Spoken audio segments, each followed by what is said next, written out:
Welcome to Folio, an actual play podcast about solo and epistolary TTRPGs. I'm your host, Satah, and I'm showcasing multiple possible experiences of self-paced games by inviting guests to play them alongside me so I can compile our stories together.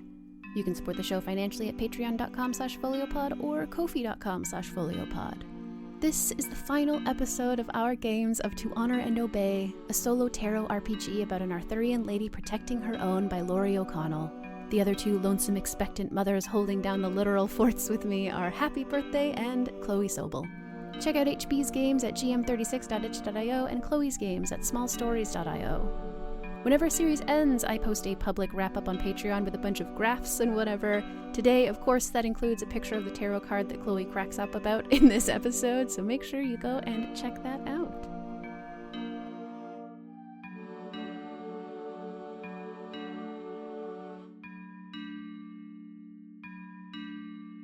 One of the Queen's advisors brings you a letter requesting that you visit her at court. Why has she decided to take you into her confidence? And how could the secret she tells ruin you both? Ooh, juicy, hell yeah. Oh, I love that. Okay, absolutely gonna pull a major arcana to see, gesturing towards the secret. I pulled the Lovers. Romantic or spiritual union, of course. Is she having an affair? She wants to tell me something about an arranged marriage for her daughter, one of her daughters. She doesn't trust the, prince that they're looking to potentially arrange this marriage with. And she's brought me into her confidence because she has heard that I'm real good at discerning when people are telling the truth. This has filtered to her in a way that I think genuinely terrifies me at first. I'm like, the Queen is calling on me because she thinks that I'm a demon. Uh-oh. But no, she's heard this in a kinder way than expected, or at least she understands it kindly. And she is deeply worried for her daughter. And, she delicately explains, of course these are matters of politics, and yet even in politics there is leeway for danger and avoiding it. And tells me a secret that could ruin us both. What is it? Is it related to magic? I think what it is that she's like, it's extra complicated because the king and I can't have more children, and it isn't me. He has tried to sire children with other women, and it hasn't worked. And I think she is pregnant in this moment. And so it is like, whose kid is that? And I think that she tells me she doesn't think any of her kids are the king's. And he's convinced that, he just managed to, he was like, oh, it's magically, we are so blessed we managed to make 3. This is our 3rd. And she's like, There was a gap because my lover was away for a while, and then he came back and I immediately got pregnant. And I'm like, why the fuck would you tell me that? Is it? Oh God. Yeah, for the drama and to add more personal stakes to me, I think that the father of her children is my husband.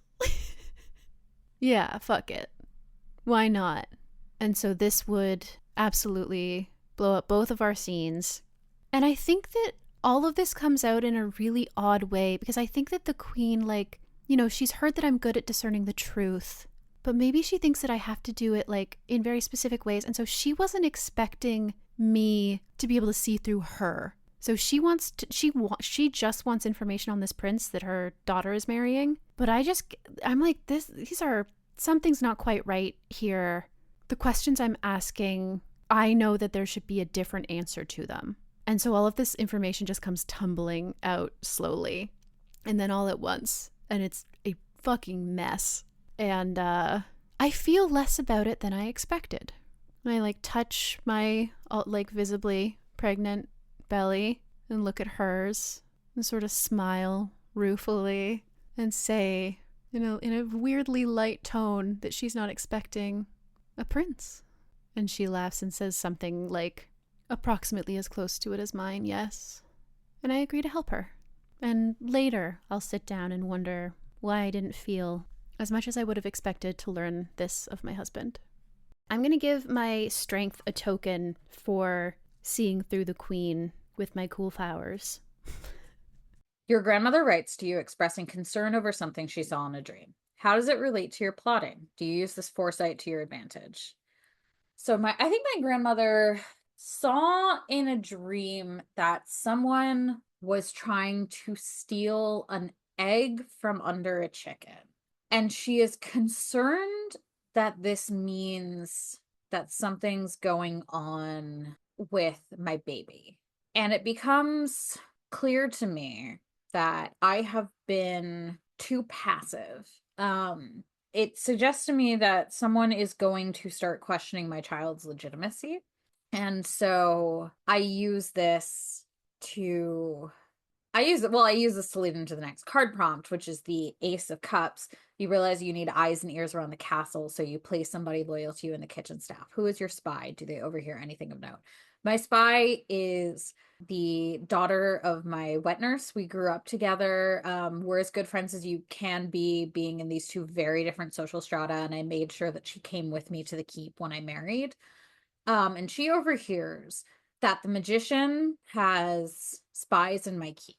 There are traitors in my staff, and they are planning to start openly questioning my child's legitimacy. I think one of the things also that she learns is that the steward is either loyal to the magician or at least sympathetic to him and does not care for me. The Three of Cups. Rumor has it that your handmaid has dishonored herself with a married man-at-arms. She is loyal to you, but keeping her close could bring your own reputation into question. What do you do?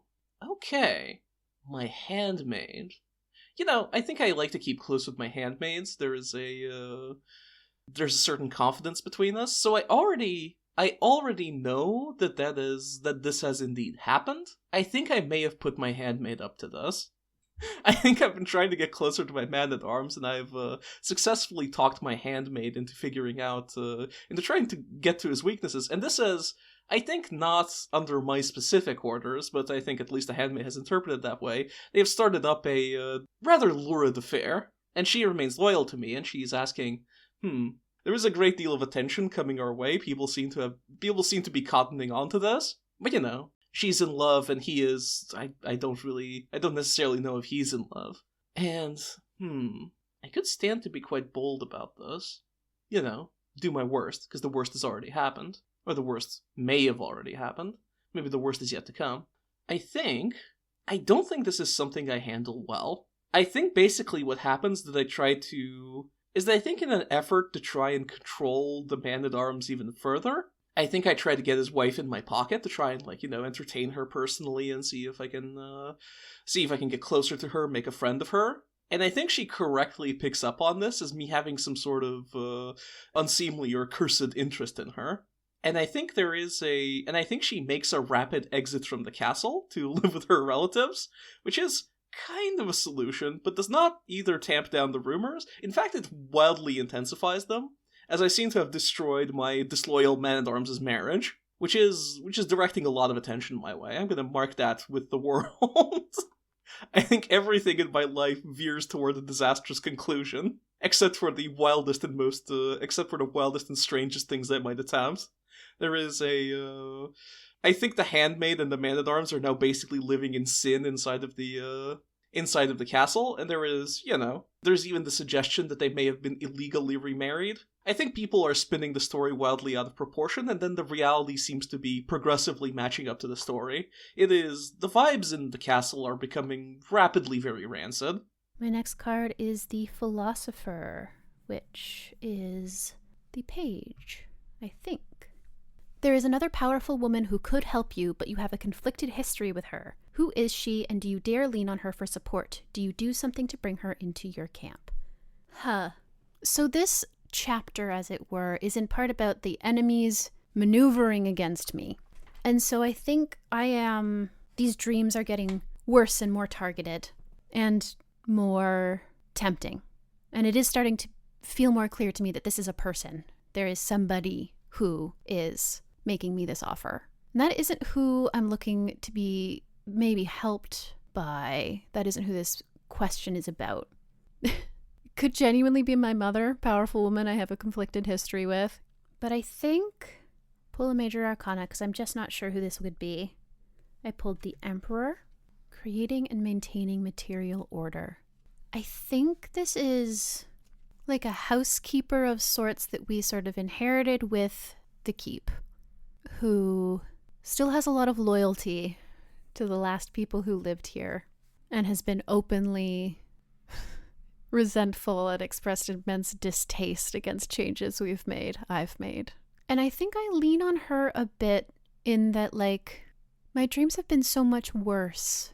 I want to ask her about the history of the people here. I want to ask her about the former lady of the house and just be like, did she struggle with this?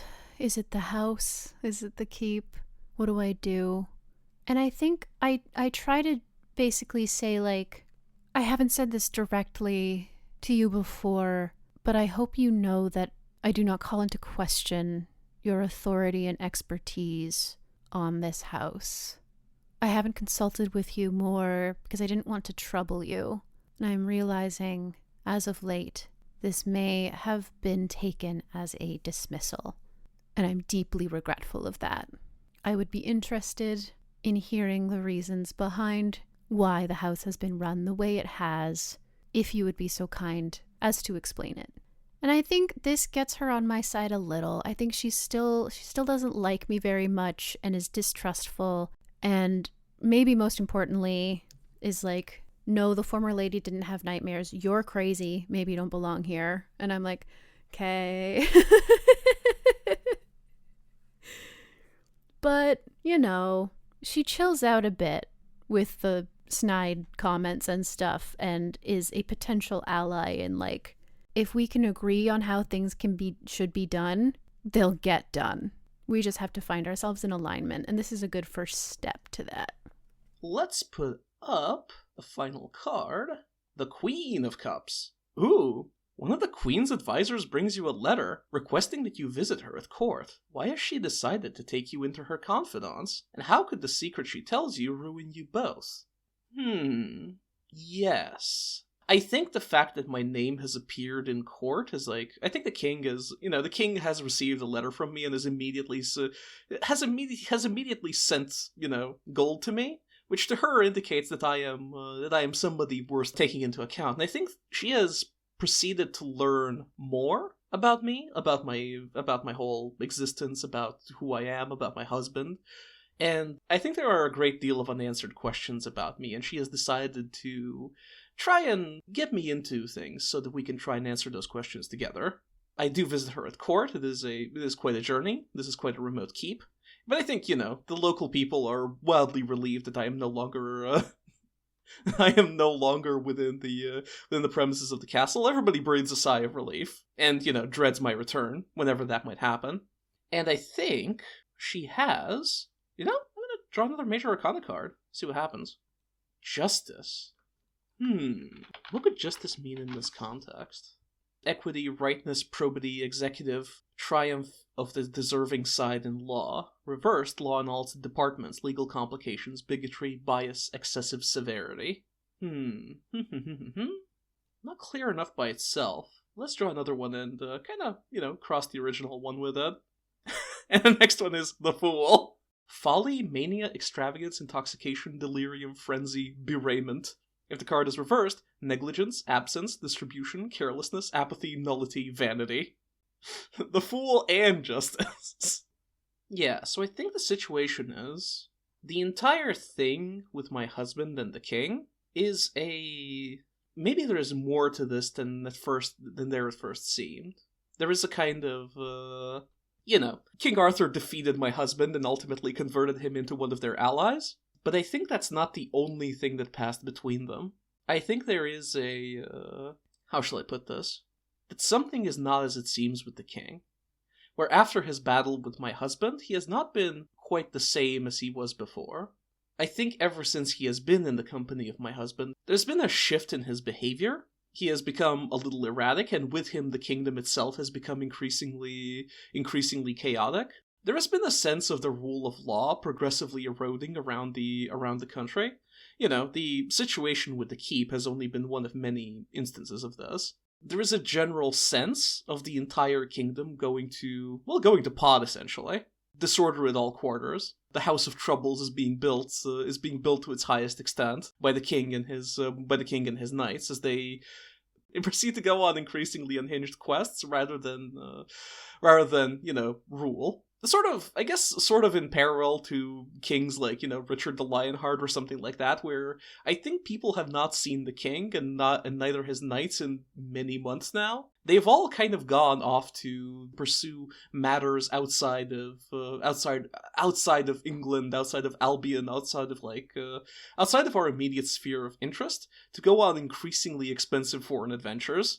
And I think there is a thing that the Queen believes and seeks my opinion of as to where this madness might potentially originate. Does it have something to do with me? Does it have something to do with my husband specifically? She has heard of the disquieting episode where I was left alone in my keep unbeknownst to her, but very well known to me, after devouring and tearing apart all of the servants in one of my, I guess I would call them one of my rages. And I think, moved by the Queen's beneficence, I think I tell her everything that I know anyway, and she listens eagerly. She too she is perhaps not a trustworthy figure, but given that she would probably piece this together in time anyway, I feel I have no other choice but to tell her everything, and I think she takes it quite well. I am going to add a token to the tower. Third card is a 7. A local witch comes to you with an offer of assistance. What is it, and do you take her up on it? I mean, it isn't the enemy. I'm looking sidelong so dramatically at my enemy card right now. It isn't my enemy, but it may as well be. It's one of her coven or students or something. And this is the first time I think one of these offers has been fully realized. I've had all of these dreams and there have been offers made in the dreams, but never like a, hey, I can give you better, I can strengthen you, I can make your powers better. You'll just have to give up something. And I think it's genuinely I'm on a walk and she just falls into step beside me and we are talking. And I think I share a sad memory. We're walking and there are 2 paths to take, and one goes into the city or whatever and one goes around the lake. She starts to turn into town and I say oh, I never enter town on foot. And I share a sad memory of being, walking into a city into town as a child and getting made fun of for it, oh, you're not on a horse or a caravan or whatever. And I laugh because I know it's minor, but I simply won't do it, especially I'm trying to keep my fear to a minimum as, touch pregnant belly. And she's like, oh, of course. And we turn and we keep walking around the lake and she goes, oh, a pity how those memories get in the way of things when they don't feel like they should anymore. Don't you agree? And I laugh and kind of nod, and then the smile fades from my face because something is starting to feel strange. And she says, I could take that away from you if you wanted, or at least the feelings from under it. You would remember it, but not hold on to that feeling anymore. You might remember it a little differently. Don't you feel that would give you greater access to the things that you want to do if you weren't held back by things like that, by memories like that? And I just stop walking and look at her, and she smiles and then realizes the smile isn't quite fooling me and just drops it. And I ask very flatly who she is, and she says, you know me, I'm a medic here. And I'm like, but who are you? Who's behind you? And she smiles again, a genuine but terrifying one this time. And she says, it doesn't need to be scary. I know that it's a large step, but large steps make long journeys, make great stories, make successes. And I think I say something like, surely you're not going to make a woman with child run. And she nods and bows slightly. She's like, nope, I will be the one to leave. But if you are ever interested in grasping your full potential, stinging me right in the childhood, you know, my lack of potential and how long I took to meet my potential ringing in my ears. She just bows again and says, I'm in town. You can come on foot. I'll welcome you. And she wanders off. 4. One of your enemies spreads a rumor that your son will not be your husband's child. Who do they claim you are having an affair with, and how do you crush the rumor? Does it do lasting damage to your reputation? So this is coming from the magician originally, but via people in my staff. And they are claiming, of course, that I am having an affair with the magician, which is pretty reasonably believable because, you know, whether people knew that we were lovers or not in the past, they knew that we were close and that we had a falling out around the time that I got married. And I crushed the rumor by, I think I exposed the steward's extortion. And I managed to do it in a way where the other men of note in the castle, the knights and whatnot, can agree with me that we need to get rid of him. And I think rather than turn him out, I think that we imprison him. I mean, to show that this kind of thing won't be tolerated. Because we're not doing this explicitly about the rumor. But I think that people know where it came from. And so I think the message that is being communicated is that this is basically treasonous to your lord and it will not be tolerated. It is possible that this does lasting damage to my reputation in the sense that now I seem very, very iron-fisted, but it does shut people up. So Act 3 epistolary, right to the queen.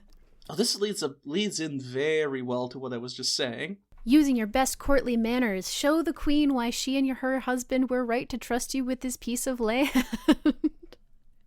Oh, that's funny after this round. Okay. Using your best courtly manners, show the queen why she and her husband were right to trust you with this piece of land. Tell her the work that you are doing to build it up and to solidify your husband and thus his liege lord's claims. If you dare, tell her about the whispers you have heard of those attempting to move against you. If you are truly dauntless, ask her for her assistance, be it political, financial, or something else.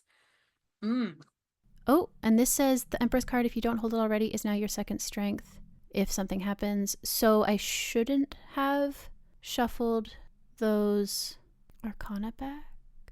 Or am I not supposed to use the Major Arcana deck to guide answers later? No, I am. Okay, but I guess I hold them, so I just have to look through my deck and pull the Devil out. I think. I'm not totally sure. I think I'm going to talk about the work that I've done eradicating disease among the crops, ensuring that the peasants have been fed and kept well and are happy or happy enough. And that I've worked very hard on shoring up the defensive walls and things like that, and earning the loyalty of the people who work in the castle. Do I dare tell her about?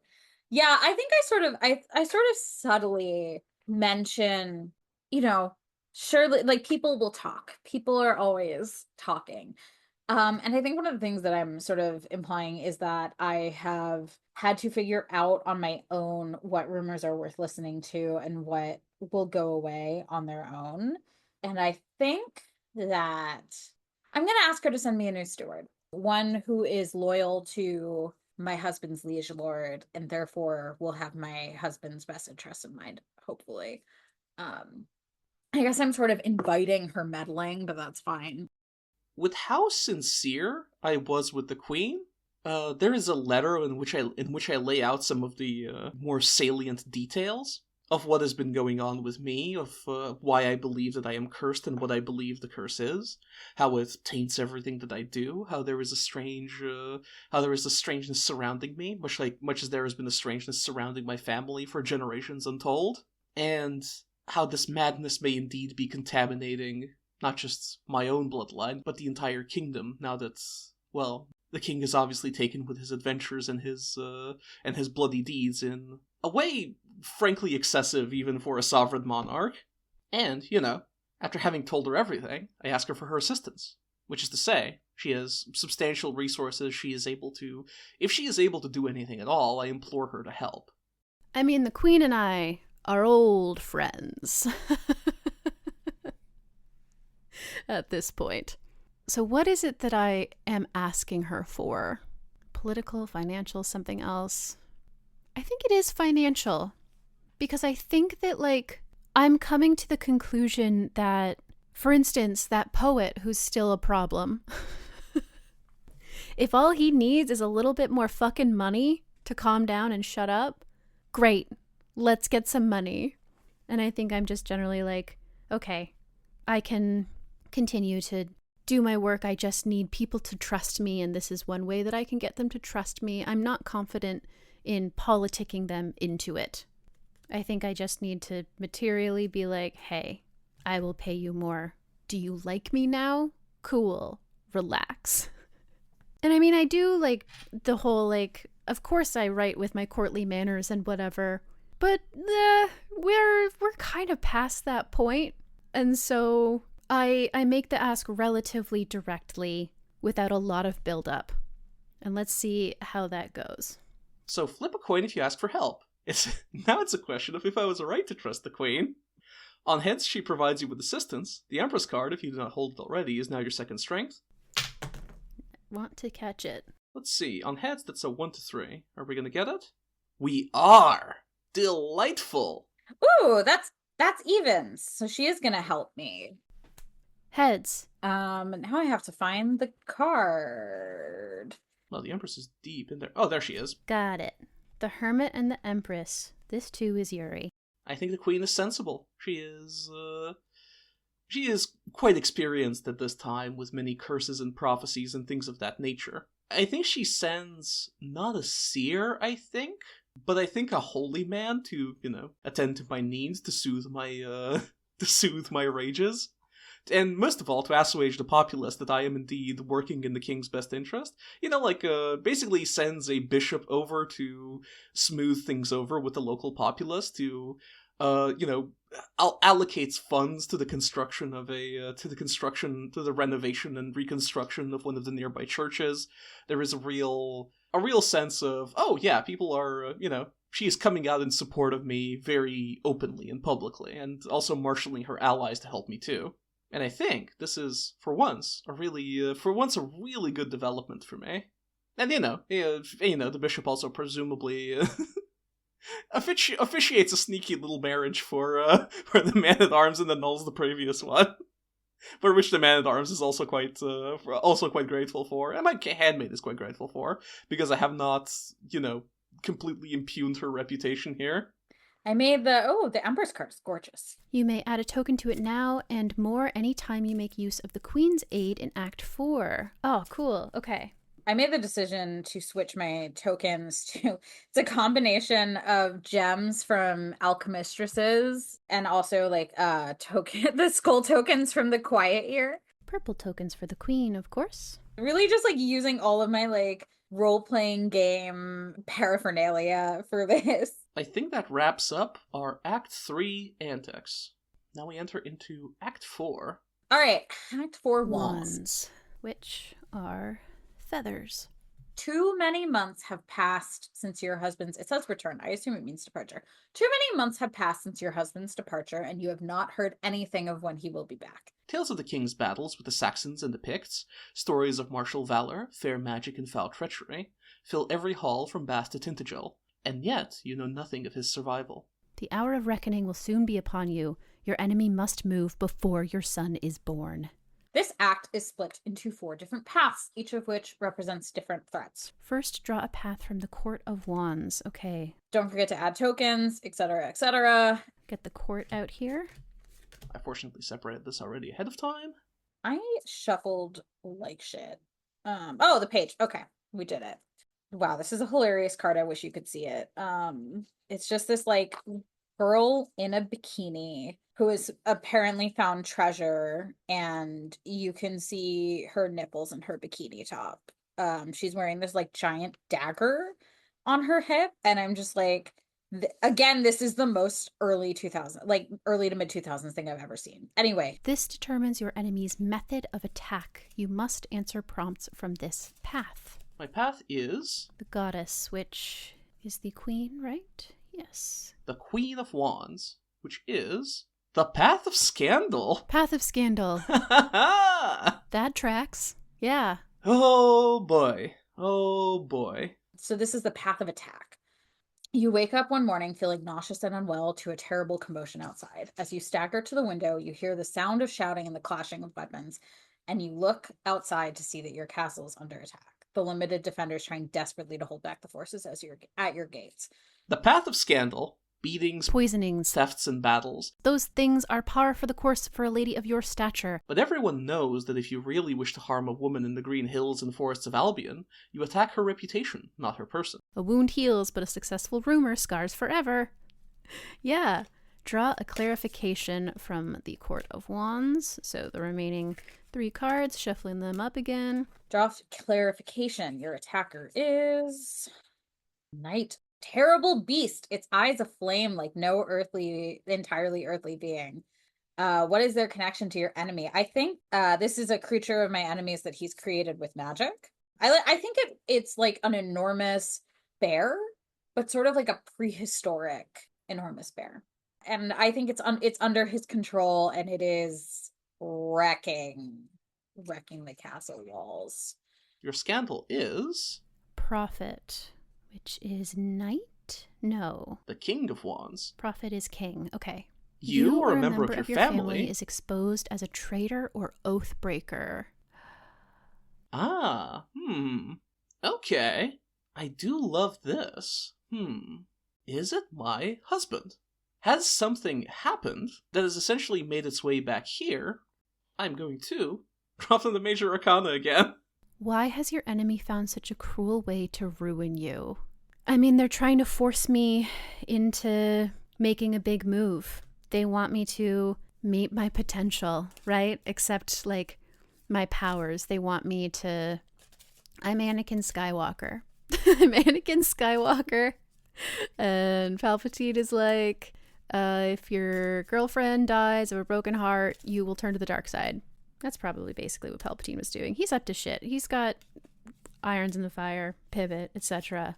But yeah, they want to push me. They want to push me to a breaking point where I will either be like, because I think this is specifically about my husband. And so I think I'm basically being given the choice, like, you know, you can stand by him and have this be terrible, or you could stand by him from grasping your full power and finding a way to protect him, or you can be like, hey, this is already pretty much as bad as it's going to get. I'm going to go become a witch and give everything up to lead a life of magic crime or whatever it is.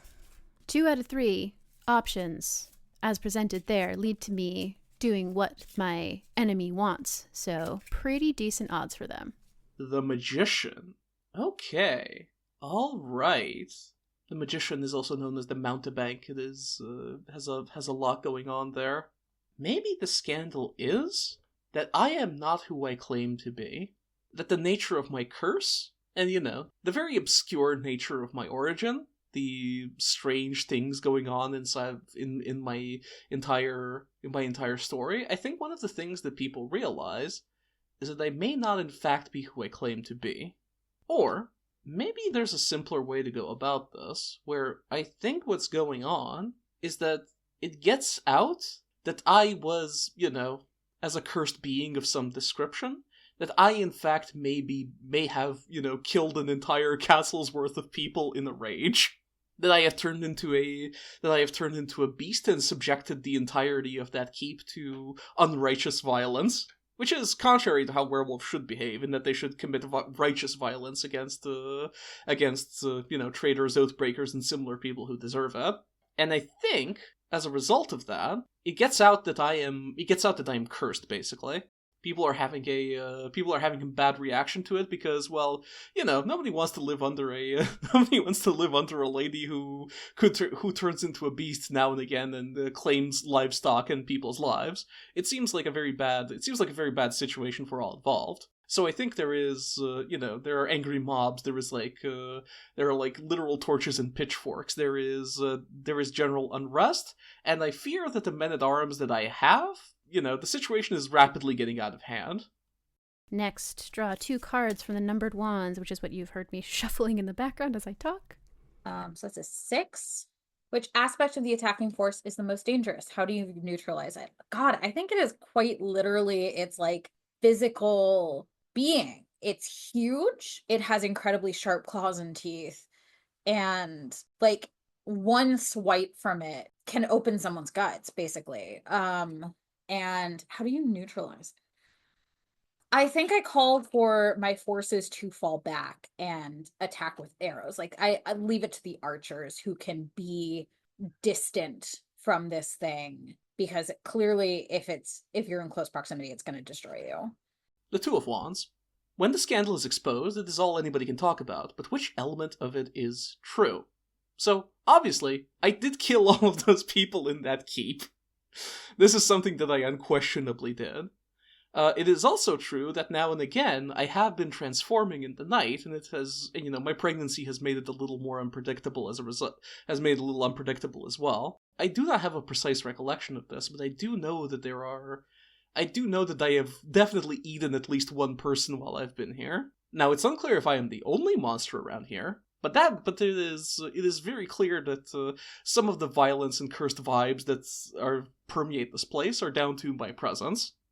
I'm going to add the token to the world, because I think the terrible series of events that have surrounded me this whole time, not all of it is purely a lie. 4. Your enemy has twisted your previous words and actions to feed these lies. What did you do or say in the past that is now being used against you? I think I'm not the best liar face to face, Because I am always looking for truth, and so I think that I often express it. And so I think what it is just that, like, when people would bring up my husband and how proud I must be of him, I would say all the right things, but it would be really noticeable, the tinge of sorrow that I regarded it with. Like, that I was sad that he was away, or that I was here. And I wasn't quite cheerful enough when I talked about how I hoped that he would be back in time to see our son be born. And this is being twisted to say that, like, I knew that something was not quite right with him. And I think this is, in its own way, an interesting little knife in my back, because, like, suddenly the way that people have been talking about me is as if I am dangerous. I'm into scary magic and stuff. And now it starts to become like, oh, the poor dear. She's never made a choice in her life. What was she supposed to do? Her husband, who knows what he's up to, he probably dragged her into it, but against her will. And it just is like, I think I actually preferred when you were all talking about me as if I had on purpose chosen to go to hell. 'Cause what the fuck? The Ace of Wands. Well, we already had that one, so let's I have to explain this a little bit. The 1 and 2 are the same prompt, and I don't want the same prompt to happen twice. Let's redraw it. Let's draw a different one. 9. You have something up your sleeve which your attacker has not accounted for. What is it, and how does it get you an unexpected advantage? I think that one of the magics that I know that the magician must not have taught me, if he hasn't accounted for this, I must have learned it from somewhere else, is that I can also communicate with beasts. I don't think that I am able to, like, mind control this giant prehistoric bear, but I am able to startle it because it's hearing something from someone who is not its master, and this surprises it, which enables my people to come down on it and finally hopefully slay it. Shit. Next, 9. To weather this scandal, you will need the support of somebody more influential. Who do you lean on, and do they even give you the time of day? Yes, I'm giving the queen a token. That's my girl. How do I guess I did ask for financial support. God, you know what I think this is? I think I hire new help. Like I don't just cast all of the people out, but I reassign them and I hire new people to be closest to me, who the queen helps me handpick, and my closest handmaiden helps me pick, so that they will be less likely to be swayed by all of this gossip. Which I think also one thing that's important here, I don't know if they're wrong about my husband. This is another thing I gotta talk to the queen about, because uh-oh. She's definitely worried, because she's like, ooh, if the rumors are gonna start to go around that he's fucking the queen, or if he, is indiscreet in looking to her for help getting out of this, that's a problem. And I think that just generally, he's kind of out of contact right now. Maybe his whole band is out of contact, but I don't know. I don't know if it's true. I'm just not sure yet. It might be. The prompt does say exposed as a traitor or oathbreaker. So, we'll see. But yeah, the queen and I are in this together. We're besties. And she helps me hire people who will be nice to me. Right. So, the second one is the Six of Wands. A family member writes to you in desperation, suggesting a way to salvage your reputation. What is the suggestion? Does it work?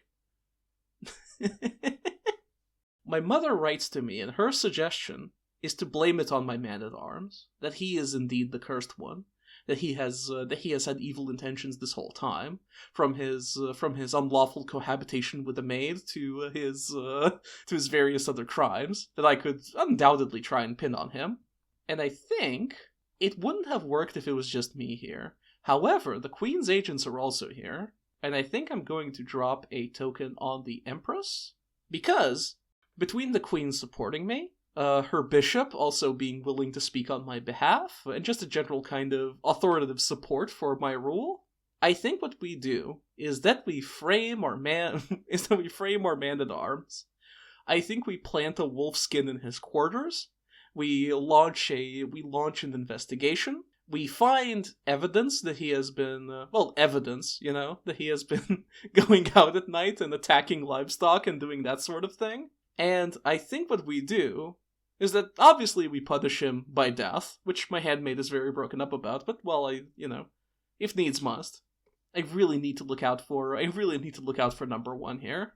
And it seems that the Queen agrees. There's only one way to restore order, and thus what we do is we condemn an innocent man to death in order to preserve the reputation of the cursed monarchy. And, it's a fairly workable suggestion. I think the crowd at least is satisfied by the fact that we have properly at least killed somebody about all this, even if maybe they are a little skeptical that this is indeed what is at work here. However, every authority figure seems to agree to this, and the bishop seems to insist that God's will has been done here, so it'll have to do for now. That leads us to... Now we go to Act 5, the Major Arcana. Act 5, the Major Arcana. Act 5, the Major Arcana. Now you only have one more task. You have fought as hard as you were able, but victory is still uncertain. One moment will decide everything. Count up the tokens on your strength and your enemy. Whichever is higher has the advantage. So, I have the advantage. I have 4 tokens on my strength and 3 on my enemy. So, I have 9 tokens on my strengths and 5 tokens on my weaknesses. I think I arguably should have given the enemy a token for specifically the, twisting of my words one, so I'm going to do that. That still leaves me at 3 tokens on my enemy and 5 in total on my strength.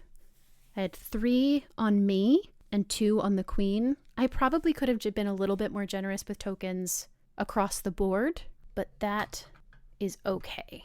I feel as though it probably would have... That feels about right, I think, for how that went. Now shuffle all your Major Arcana cards back into one deck. Again, assuming not the strength an enemy. Oh, no.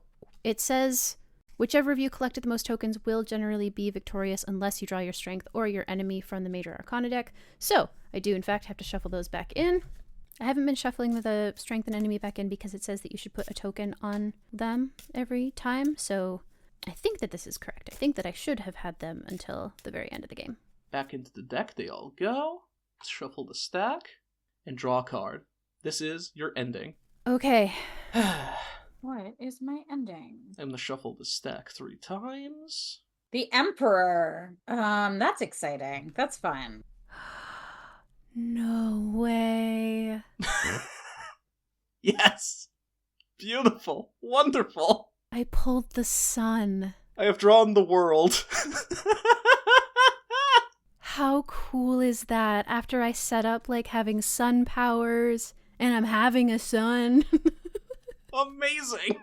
Oh, fuck yeah. All right. Beautiful. Wonderful. Incredible. What does the Emperor sort of imply?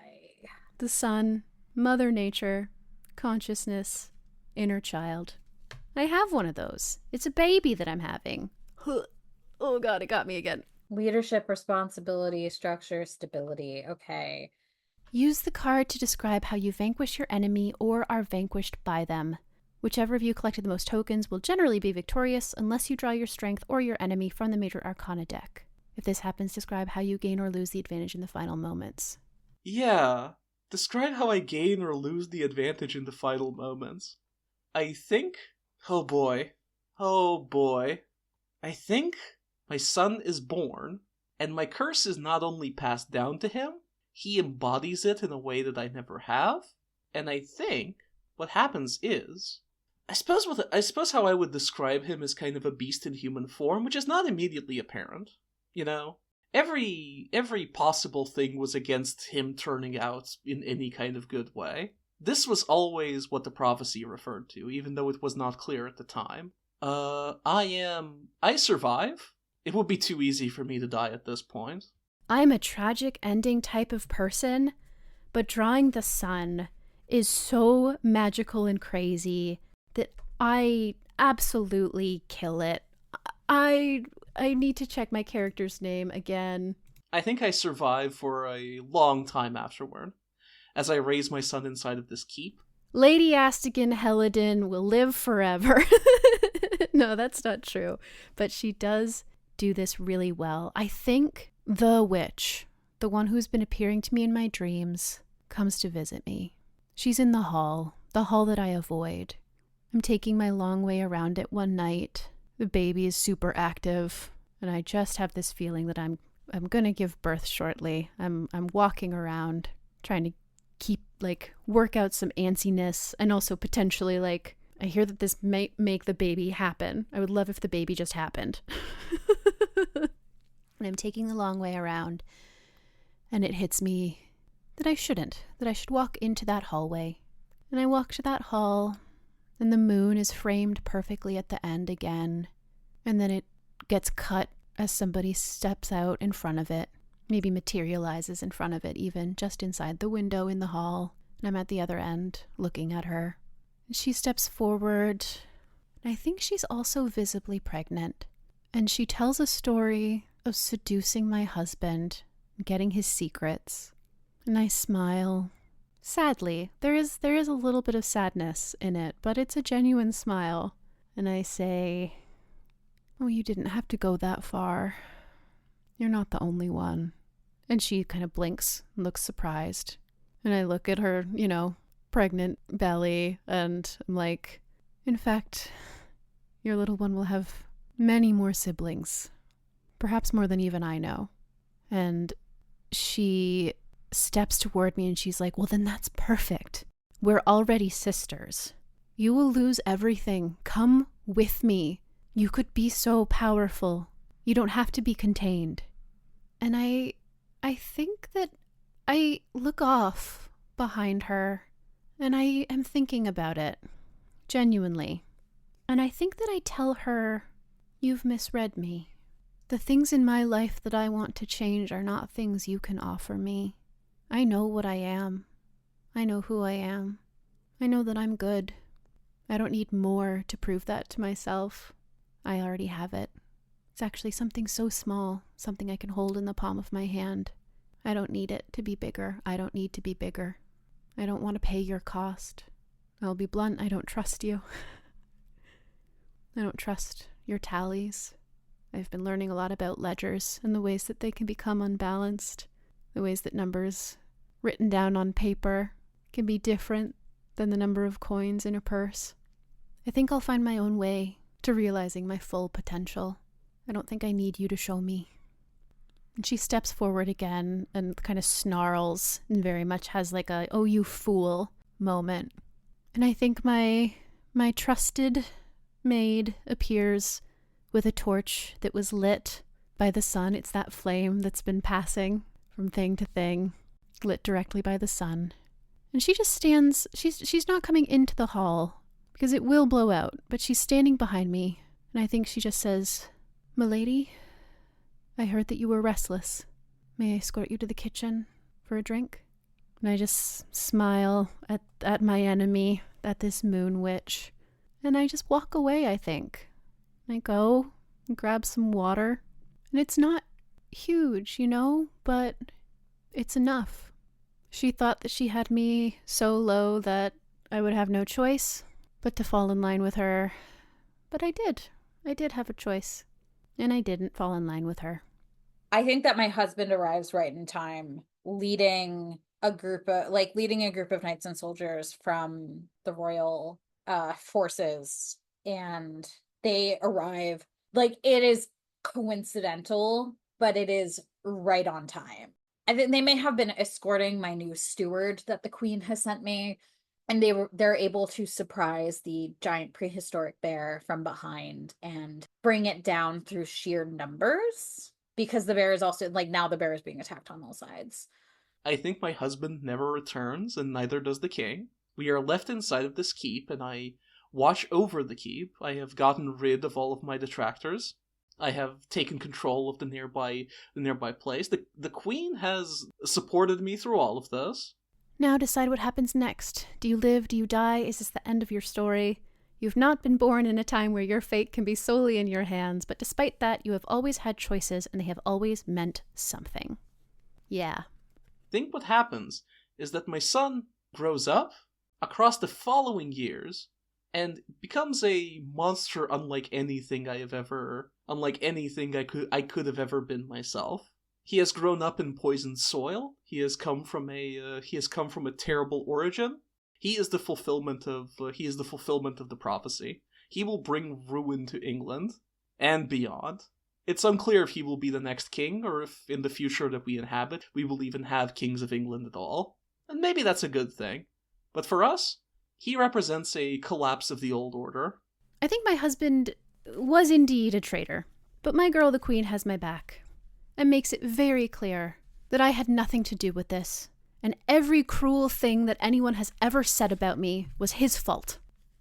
And this becomes fact very quickly, especially as I've been rectifying some of my negative relationships with a little bit of scratch. Thanks, Queenie. I don't stay at this keep. I think that the queen, I'm trying to decide if she brings me into her court as like a handmaiden or something, or if she marries me off to somebody she trusts to keep me close.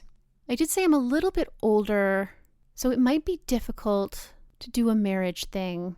And I don't have that much in my history that would make me like a great catch politically, except for my connection with her. So I think that she marries me to somebody, like to some relatively mundane guy who also works for her. And she brings me into the court to raise my kid and work for her and with her. I'm a great person to have around as a serving maid, honestly, because like if the king is doing political dealings with somebody who's lying to him, I can catch a lot of that as I'm refilling some goblets and stuff. And I can let her know, and she can do what she needs to do to convince him. Chain of command. I do live. There's nothing there's nothing in the game that suggests that I don't live, I guess, that I've played. I live and my husband has come back to me. And I think in a way that does make this the end of my story. He's back to take his rightful place as the leader of this castle. And I fade into history or legend as a footnote. When they tell the story of the giant prehistoric bear and the battle between my husband and the magician, my mention is just going to be that I was in the castle, like helping lead the attack. No name, no more details.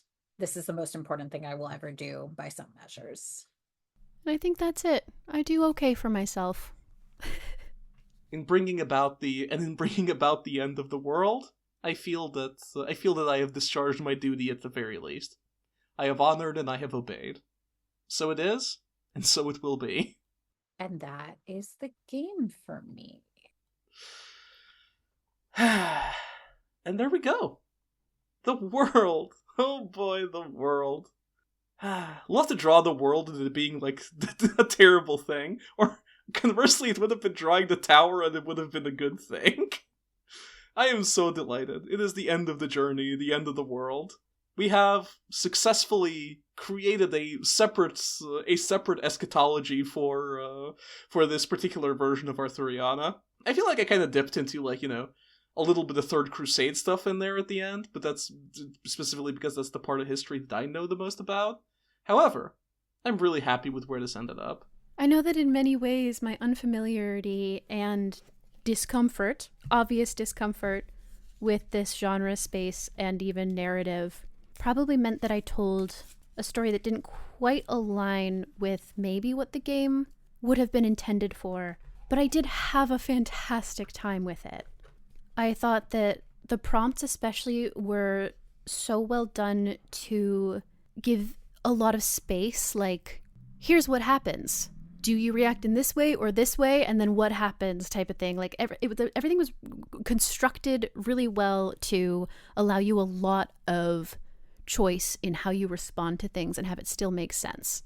I enjoyed that. I love sad women and such like. And I'm glad I got to use my tarot cards that I suck at shuffling. What a delightful game this was. Truly love to pick this up and try to think about fucked up little courtly intrigue. I'm really glad that I played this. It isn't something that I generally would reach for on my own, obviously just because of everything that I've described here of like my difficulty and how unintuitive I find telling stories in this space. So I'm really glad that I had this motivation to do it, because that was cool and absolutely not a story that I would have ever told on my own without prompting. And I enjoyed it a lot. And holy shit, that moment where I pulled the sun at the end, come on, that is fucking tabletop magic. That rules. Yeah, this was lovely. I'm glad I got here. Good luck to my beautiful, beautiful son. I hope he eats everyone. This has been Folio, an actual play podcast about solo and otherwise self-paced TTRPGs. To find where you can find the show, check out foliopod.card.co. Sign up as a paid member at patreon.com/foliopod to vote on games and get early access to the bonus feed with edited audio-only versions of the live streams a little while after they happen and occasional other stuff. HB has games at gm36.itch.io, and you can hear them on Indie Mixtape, a Moonshot Network podcast about indie games. Chloe has games at smallstories.io, including the upcoming Within the Walls, a gothic fiction-inspired haunted house hack of good society, and you can follow him at Chloe Sobel on Twitter or smallstoriesgames.bsky.social. I'm Satah, and I have games at satah.itch.io. Ooh, emphasis, interesting. You can find my work generally at gaygothvibes.online and follow me on bluesky at posatachips.gaygothvibes.online. This week, HB and Chloe and I finished our games of To Honor and Obey by Laurie O'Connell. Everything I mentioned here is linked, as always, in the show notes. Thanks so much for listening. Take care out there.